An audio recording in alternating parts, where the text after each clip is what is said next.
Hello guys, welcome to spicy foods. நமக்கு இந்த வீடியோவில் என்ன பார்க்க போகிறோம்னா தக்காளி வச்சு தாங்க பார்க்க போகிறோம். வாங்க வீட்டுக்கு பாருங்கள். பாத்திரம் சூடாகிடுச்சு. இது கூட 2 டேபிள் ஸ்பூன் ஆயில் ஆட் பண்ணி 10 பூண்டு எடுத்து நல்லா எண்ணெயில் வறுத்துக்கலாம்.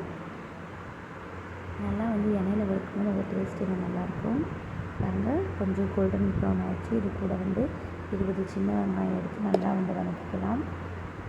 வெங்காயம் நல்லா கோல்டன் கலர் ப்ரௌன் ஆகும்னு அவசியம் இல்லைங்க.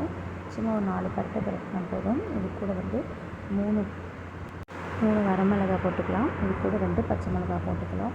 நல்லா வதக்கிக்கலாம். இதுக்கு நான் 5 பெரிய தக்காளி எடுத்துக்கிறேன். தக்காளி நல்லா சின்ன சின்னதாக கட் பண்ணி அது இது கூட ஆட் பண்ணிக்கலாம். நம்ம தக்காளி சட்னி வதக்கிற அளவுக்கு வதக்கணும்னு அவசியம் இல்லை.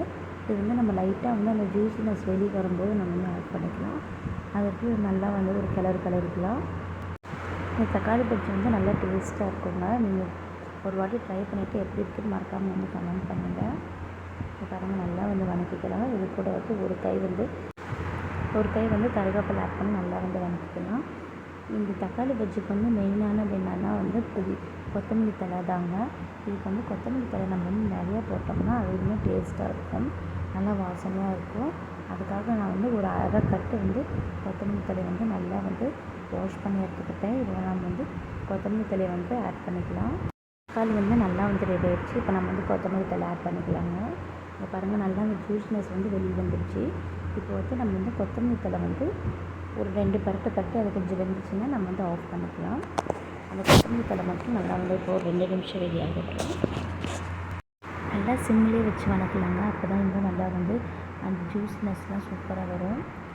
பாருங்கள், நல்லா வதங்கிடுச்சு அந்த கொத்தமல்லி தழைலாம்.